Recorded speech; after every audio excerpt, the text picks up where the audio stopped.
Since the start of this year, the Lutheran World Federation, a non-profit working with refugees in the Palorinya settlement in Uganda's Obongi District, has recorded 1 suicide and 20 attempts by refugees. 18-year-old James Wubam came to Palorinya with his uncle. He says his uncle's wife would deliberately deny him food. He also said he found it difficult to ask his uncle for basic needs, including school requirements. He doesn't have any siblings to share these issues with, and this has put him in a deep depression. I thought of hanging myself. I went to a local club with my friends and consumed some alcohol. When I got home, I contemplated suicide. According to the Lutheran World Federation, between January and September 2019, Palorinya recorded the most suicide cases of all refugee settlements in Uganda, with 29 suicides attempted and 13 completed.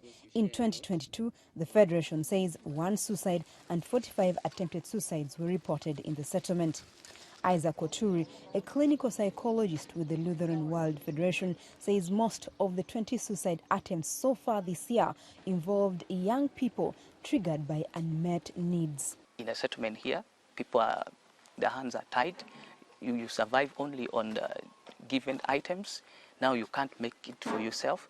Now to make it worse is that even those who are in position to work, there's very few or less or minimal livelihood opportunities that would help them to earn a better living. Of the more than 1.5 million refugees in Uganda, most of whom come from South Sudan, Palorinya hosts 123,000. In July, the World Food Programme will begin targeting food and cash aid to refugees based on need.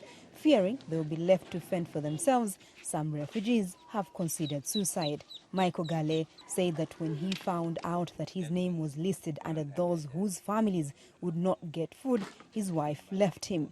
Left to fend for 4 children, he contemplated a quick escape. They will call you Baba when they want to eat, but there is no food, there is nothing.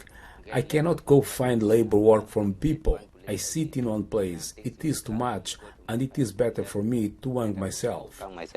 To ensure each case is attended to in time, agencies have set up para-counselors, also known as suicide gatekeepers. Para-counselor Dianga Betty Kenyi says they have to depend on second parties to get help for those attempting suicide. The neighbor will run to us and give us that information, and then we go and access how the client is. With little funding and just 1 clinical psychologist in the settlement, many victims do not get the support they need. Halima Athumani for VA News, Obongi District, Uganda.